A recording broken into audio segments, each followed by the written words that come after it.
We're now streaming on all the platforms. What's up, platforms? What's Let's up, go. platforms? Okay, so it's live on All right. Facebook and YouTube and Twitch and Team Instagram. teamers, power, purpose, and passioners. Yes. Let's All go. right. Let's turn up the volume. Turn up the heat. Let's upgrade. Let's go. It's real loud right now. We're good. Okay. Okay. Okay. I'm gonna press record on this episode. I think this is episode 44 or something like that. Okay, good. We're excellent, man. Ready to go. Yeah. Pressing record in 3, 2, 1.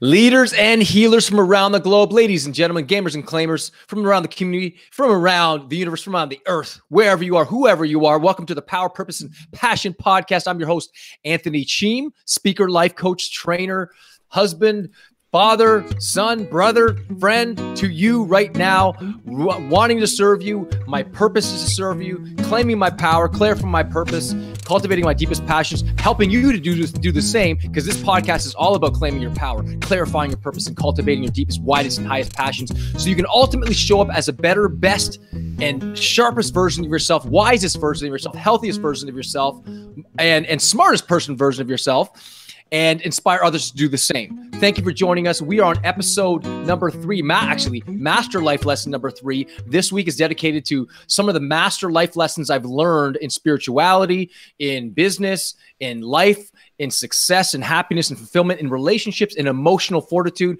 This is all about master life lessons this week. This is dedicated to master life lessons. And our first master life lesson was people are more important than things. Master life lesson number 2. If you didn't hear it, it's on YouTube, it's on iTunes, it's on Spotify. If you can go back to any of the recordings on YouTube, iTunes, Spotify, anything like that.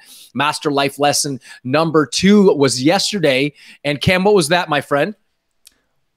Master life lesson number 2. My brain was, just literally just it was basically what you put your focus on. The things, are you putting your focus on things you're against or things you're for? You got it. Exactly. Yeah. So the importance of focusing on things you are for rather than things you are against. And I won't get into the gist of that, because you can listen to that podcast on your way home from work, or watch it live, or watch it on YouTube or on Spotify, whatever it is. It is there for you to listen to the 5 master life lessons. And today is master life lesson number 3. And guess what?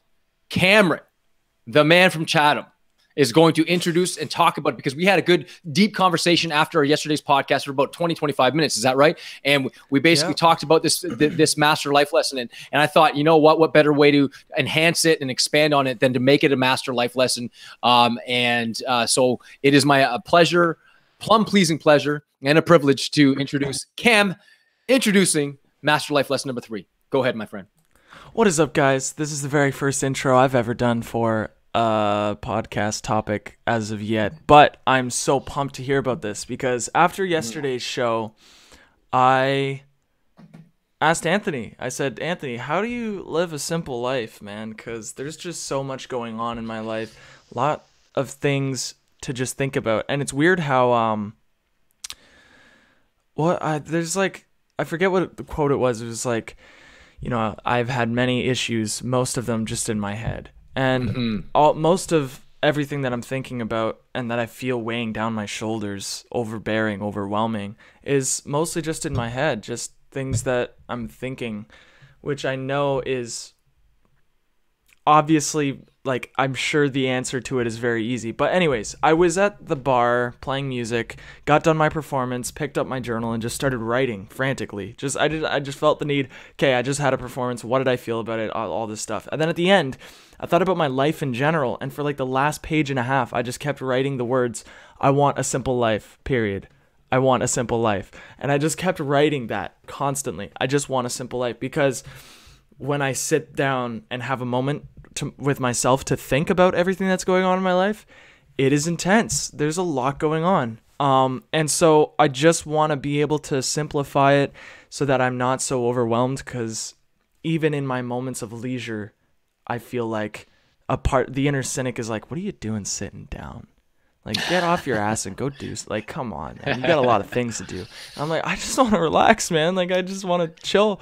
And so, I definitely am excited to learn about that. If there's anybody out there who's dealing with the same thing, this is going to be an episode for you. I think it should be going, like, we'll go back and forth, me and Anthony, yes, and just keep and keep talking and like ask questions and further and stuff like that. But yeah, I wrote that down, And I do this thing, it's kind of funny in my journals, which I could talk for hours about journaling because it saved my life. But I do this thing where I'll literally write to my future self. And I wrote, Cam, like, get your shit together. Do what you need to do.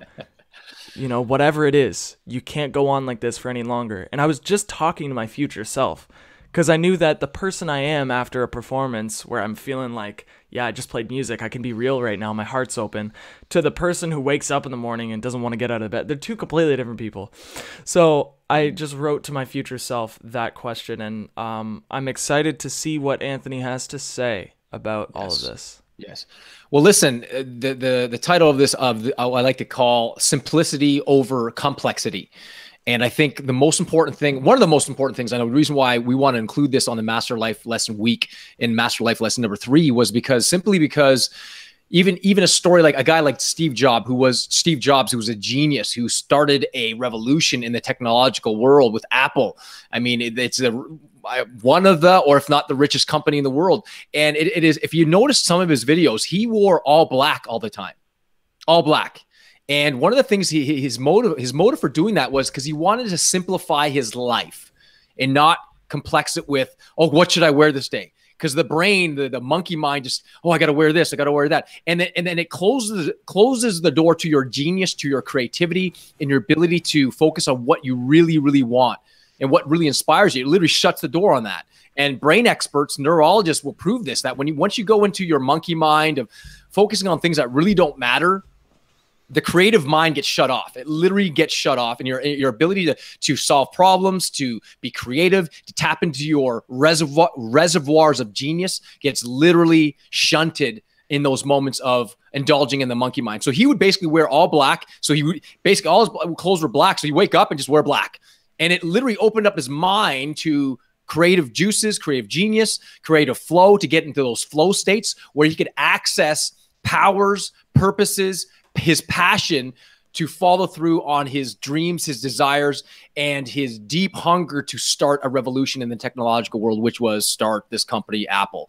And he did. And one of his strategies was to simplify things, not make it so complex where you have to do this and do this. That's why people in the North American world, especially when I meet people and I'm life coaching people, I ask a lot of my clients, give me your to-do list. And I'll say, if you have one, give me your to-do list and let's go through each of your to-do lists on a daily basis, on the weekend, on the weekday, whatever it might be. And let's go through it. Let's say you were checking each of your to-do lists done, whether it be personal or professional or relationship-wise or spiritual, and you did all those things. How would you really feel fulfilled and happy and success? Would you feel that feeling of like overwhelming joy and fulfillment from doing just your to-do list?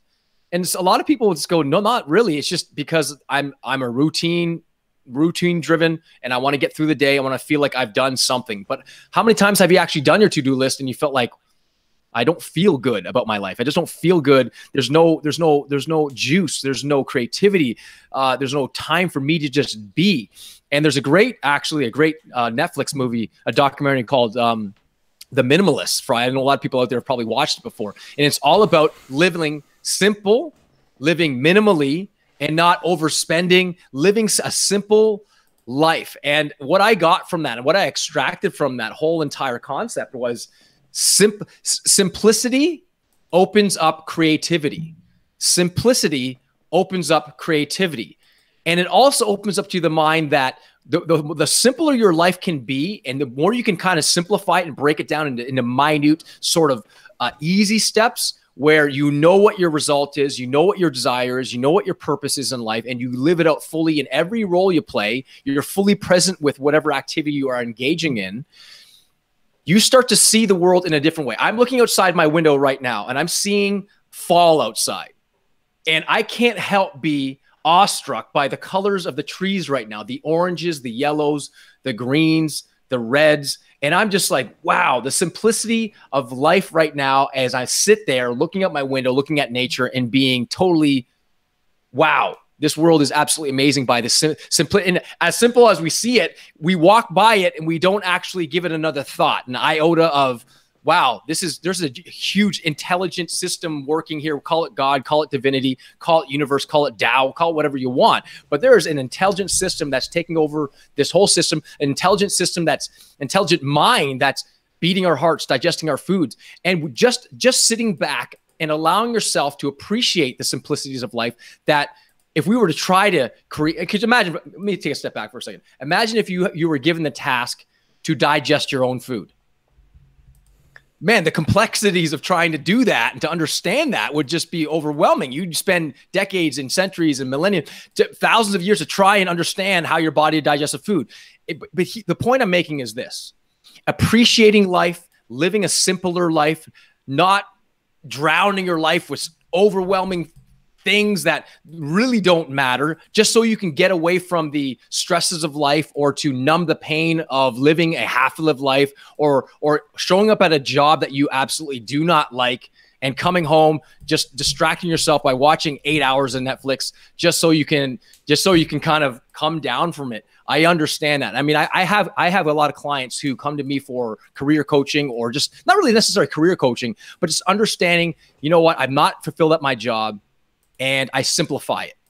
I simplify it for them. What are you passionate about? What do you want? What do you want to give to life? What do you want to give? How do you want to feel when you get home? What's the result you're after each day? Is it just money? What's deeper? What are you after deeper than just the money itself?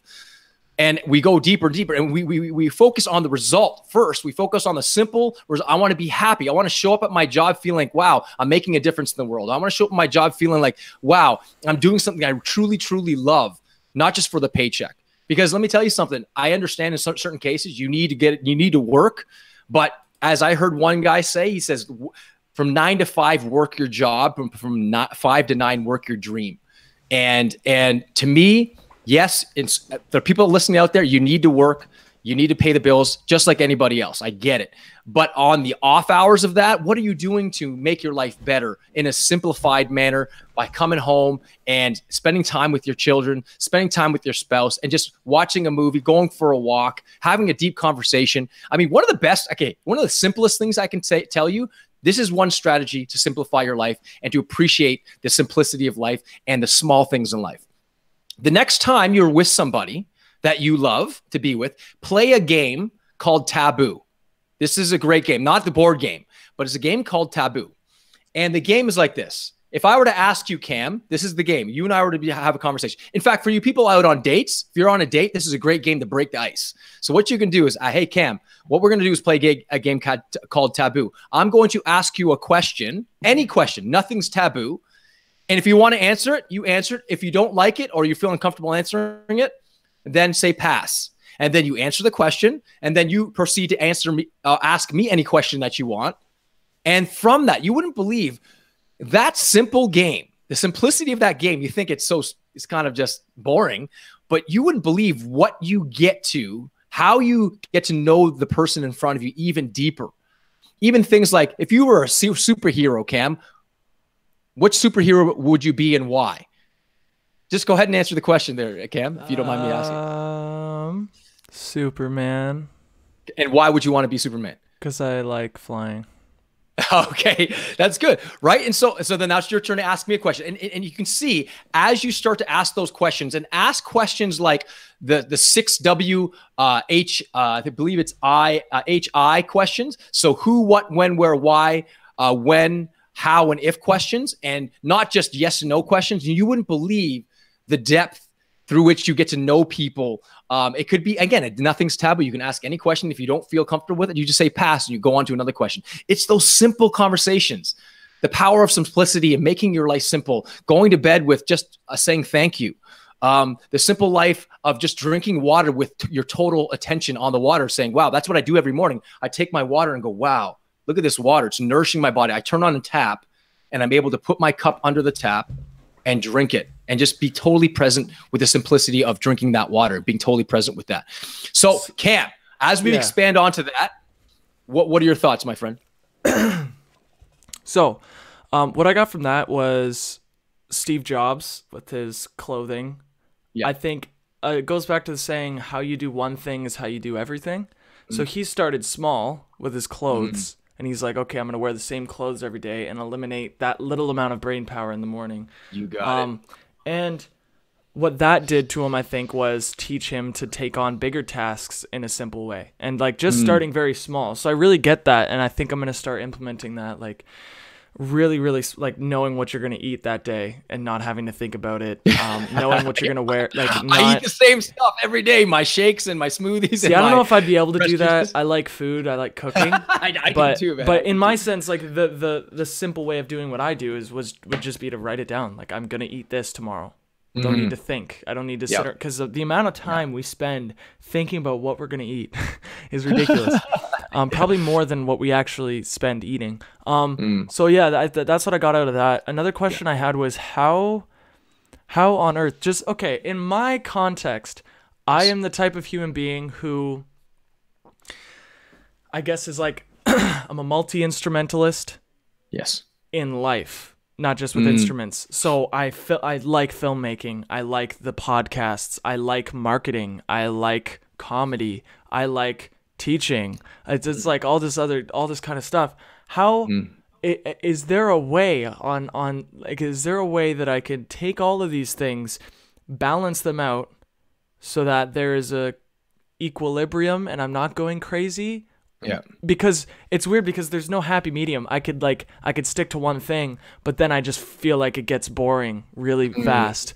Or I could do 5 things at once and I'm pumped, but I burn out. So is there like a little strategy to do the 5 things? But okay, that's an amazing question. That's an amazing question because we all wear masks. We all have roles that we play, and there's a certain personality that comes out when we play a certain role. So you as a musician, there's a certain personality trait or a certain archetypal energy that comes out when you're playing piano. I just saw you playing piano, guitar, singing, drums, whatever you're doing. And there's a certain archetypal energy that comes out when you're on your podcast or you're teaching or you're coaching or whatever it is you're doing, or with your friends or with your parents. We all wear masks. We all have certain archetypes that follow us around. But here's the great and massive, amazing thing. This is particularly why I wrote the book U 2.0, because no matter what role you're playing, there is the experiencer. I don't mean to get off metaphysical here. There is the experiencer behind the experience of, regardless of what role you're playing, that you take with you all the time. Call it love, call it spirit, call it divinity. So if you bring that level of upgrade, you bring that level of wisdom, love, and passion into every role you play, I am an absolute believer. I can't prove this scientifically, that if you bring that level of love, you bring that level of joy, you bring that level of compassion to whatever role you play, whether it be a mother, a father, a sister, a brother, a wife, a husband, whatever role you're playing, an entrepreneur, it doesn't matter. If you bring that level of intentionality to whatever role you're playing, I promise the mechanics will take care of itself. That you use the word balance. I like to use the word harmony over balance. The reason why I say that is this. When is our life 100% balanced? It's never. Where in nature is there true balance? There's not. There's rain, there's storms, there's sunshine. It's always living. There's this harmonic flow that's occurring all the time. So if you look at the seasons of fall, they were transitioning into the seasons of fall, into cold weather, into wet rain. So if you look at the seasons of life, nature can tell us everything we need to learn about life. So as an example, fall is a season of reaping, harvest. You reap your harvest. The winter is the season of reflection and reexamination, hibernation, and planning for the springtime, for opportunity. And spring, you spring up, plant those seeds, seize opportunity. Summer is the work of summer. It's hot and sweaty and long and hard. And then again, back to fall. We have the fall weather where we reap our own rewards from the work that we did in the summer, from the seeds that we planted in the spring, from the ideas that we formulated in the winter. And every role we play, we're going to go through seasons. So you might be in the winter of your health and struggling with your health, but you might be in the season of fall in your finances. You're like, wow, I got a promotion. Or you might be in the springtime of your relationship, where you just started a passionate relationship, but then you might be in the let's say, summer of your spirituality. You're working hard, you're praying, you're meditating, you're attending all these seminars, you're going to all these retreats. So we all have roles we play. So how do we bring harmony, or, you know, for most people, balance? Again, we're basically, we're using words to describe these things. So my definition of balance and harmony might be different from yours, but the point is the same. If we can bring that level of juice, that level of hunger, that level of joy and love and wisdom to whatever role we play, whatever you need in those moments where you're tired and exhausted, I believe the intuitive part of you, the higher self, if you want to call it, will give you the answer that you need, that you long for. So if it is you're completely exhausted, the intuitive mind will tell you you need rest.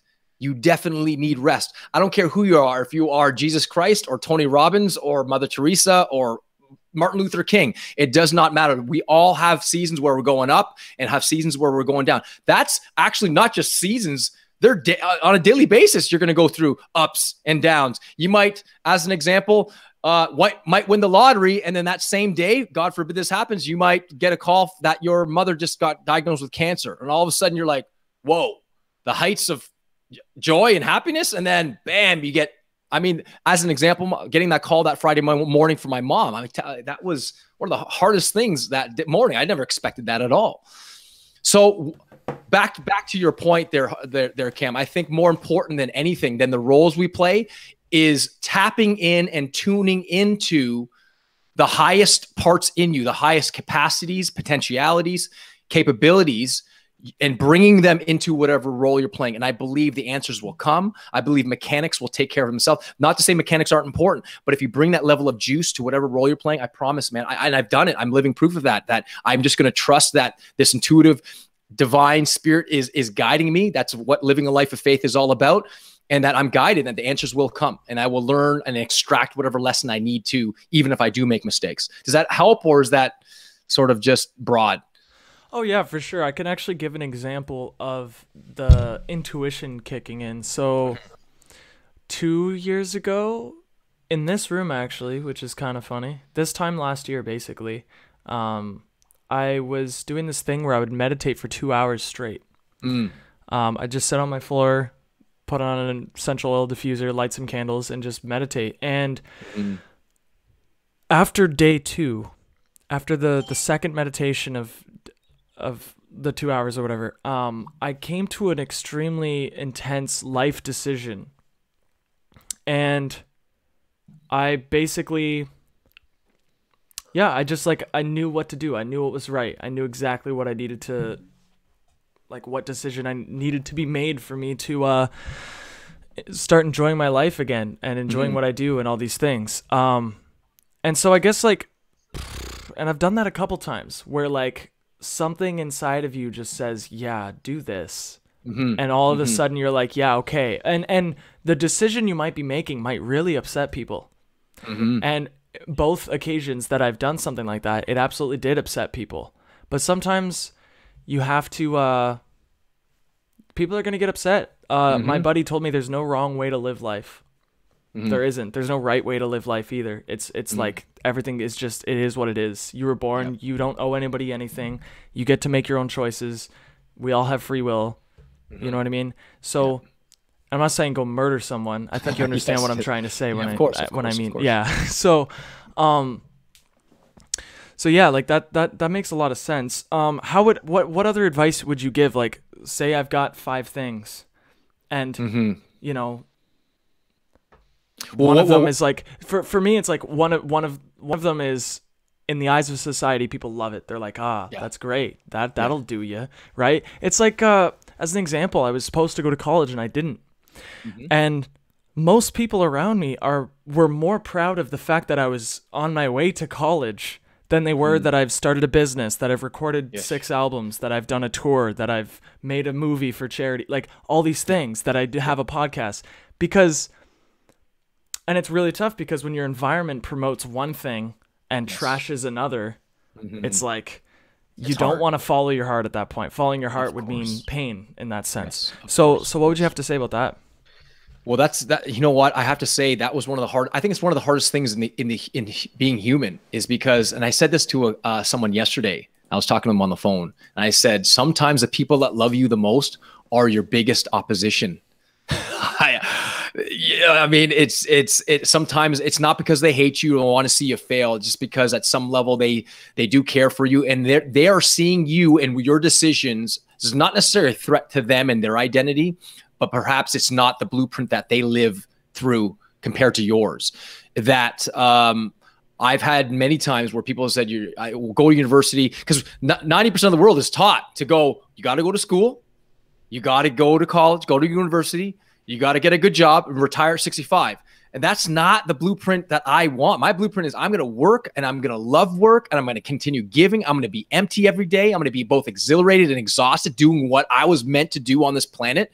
As you know, I remember hearing one guy say, if you want to know the truth, look where the herd is going and then go the other way, because that's what everyone else is doing. Because if you follow the blueprint of somebody else's map at what you're supposed to do or what you should do, and you go and follow it and you feel unfulfilled, that is your responsibility.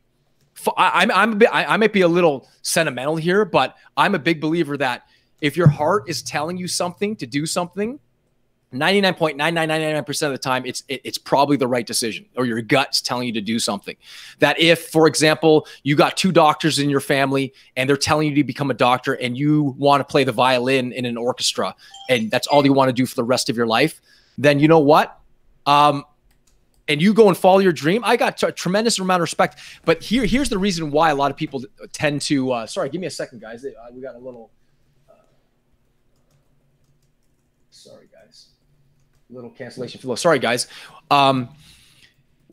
So where was I? I had a train of thought. So we had an interruption there on the feed on Instagram. So yeah. So if you got 2 doctors as parents, and they are old school, and they tell you to go to school, become a medical doctor, make a lot of money, retire at 65, and then live on a beach in Fiji. Well, let me tell you something. Let me ask you a question. So who do you think would be more successful? Someone that follows that route, doesn't want to become a doctor, retires at age 65, lives in Fiji, and goes against their heart and soul's desires, or someone that says, I'm going to play the piano as a choir director in a church for the next 50 years because that's what the Spirit is telling me to do, or a synagogue or mosque or whatever it is. Sorry, guys. This is another one. Sorry. It's interrupting me here. So who do you think would be more successful? The person that follows their heart, or the person that just goes and just says, I'm just going to follow the blueprint of my parents and make sure they're satisfied?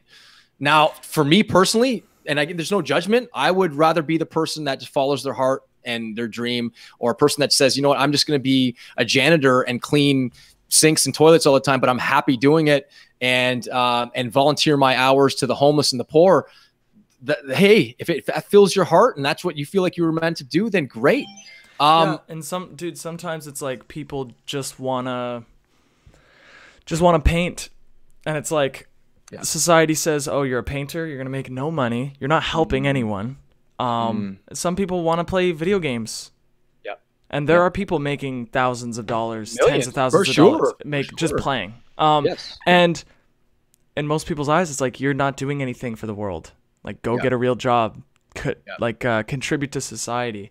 And it's really tough when your heart's desire is something that society sees as useless. Here's the number one reason why that's so hard, because the need for love and connection is for the strongest need. That the pain of hurting the people you love and seeing them sad for you making a bad decision is greater than your desire to go and make your dreams come true. Because losing them means loss of love.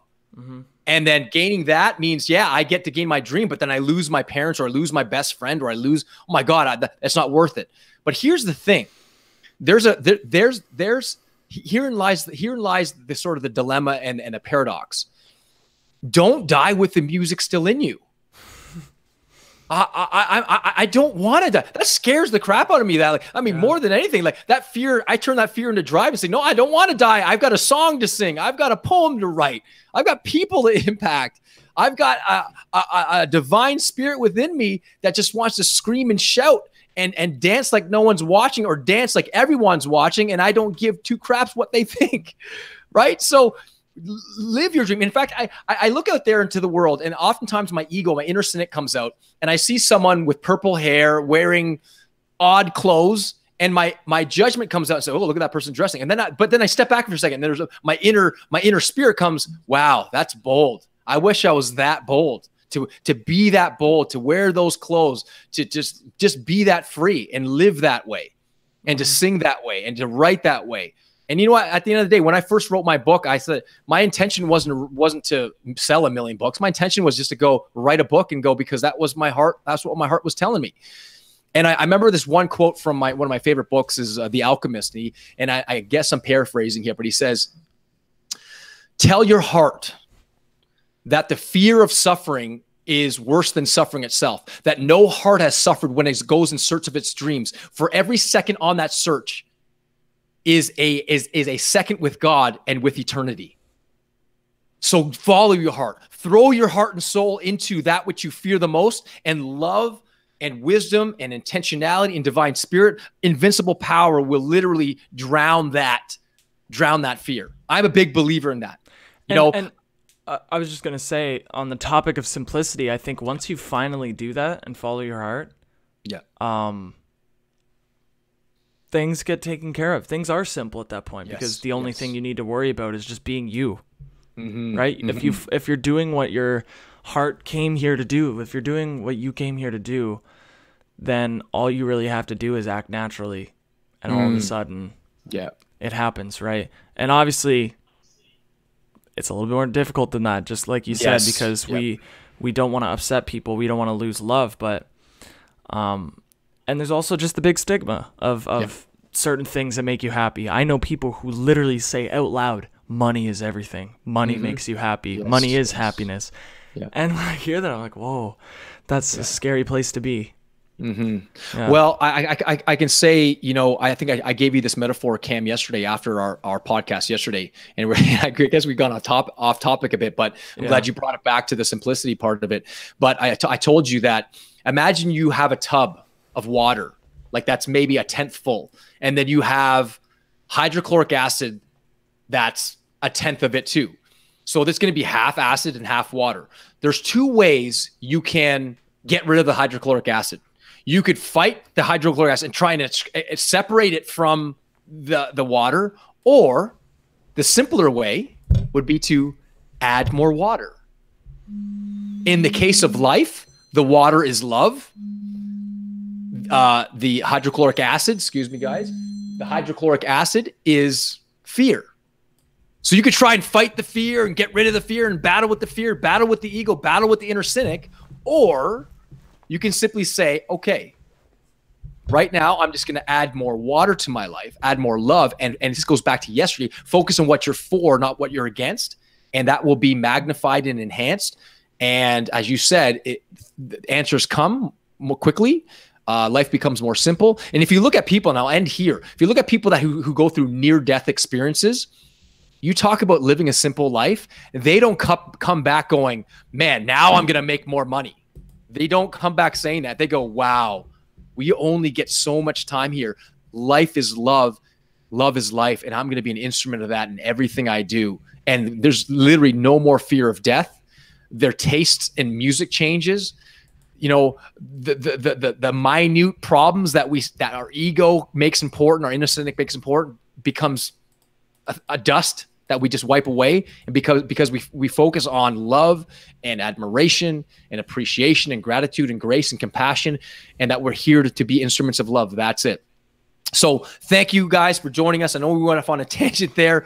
Cam, thank you for your insights, man. I see you growing spiritually, physically, mentally, man. It's a great joy and honor to be sort of your friend, your coach, your mentor, your partner in power. And to the people out there on Instagram, to the people out there on Facebook, on YouTube, if you like this podcast, please subscribe, like, comment, join, whatever it is.